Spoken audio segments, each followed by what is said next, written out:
সুন্দরী তরুণীদের ব্যবহার করে হানি ট্র্যাপের মাধ্যমে লাখ লাখ টাকা হাতিয়ে নিচ্ছে রাজধানীর কয়েকটি প্রতারক চক্র।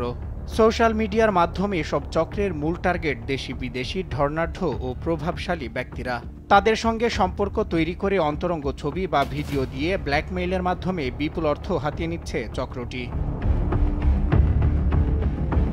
সাইবার ইউনিটের তথ্যমতে মাসে ৩০টির মতো অভিযোগ জমা পড়ে এসব প্রতারণার। ফেসবুক, ইমো বা ইনস্টাগ্রামের মতো বিভিন্ন সোশ্যাল মিডিয়ায় নিজের আইডি খুলে প্রথমে হয় বন্ধুত্ব, এরপর প্রণয়ের সম্পর্ক। অনেকেই সরল মনে বিশ্বাস করে গভীরভাবে জড়িয়ে পড়েন এসব হানি ট্র্যাপে।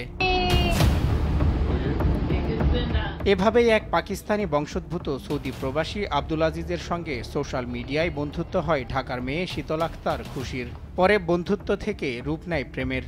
এরপর বিয়ের নামে শুরু হয় প্রতারণা।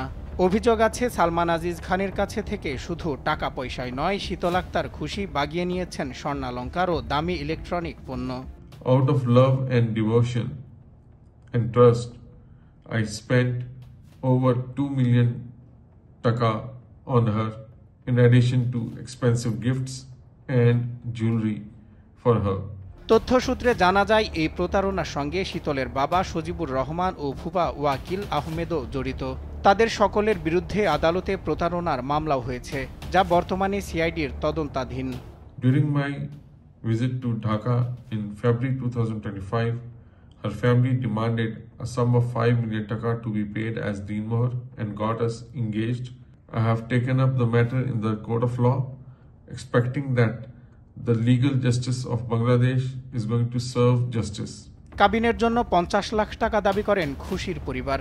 এরই মধ্যে ব্যাংকের মাধ্যমে প্রায় ১৮ লাখ টাকা আদায়ও করেন।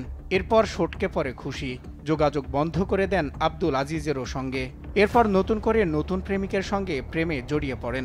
এ ঘটনায় আব্দুল আজিজের পক্ষে বাদী হয়ে মামলা করেন এক আইনজীবী। আমরা আদালতে একটি প্রতারণার মামলা দায়ের করি। এটি এখন সিআইডির তদন্তাধীন আছে। আমরা আশা করছি আমরা ইনশাআল্লাহ ভবিষ্যতে ন্যায় বিচার পাবো।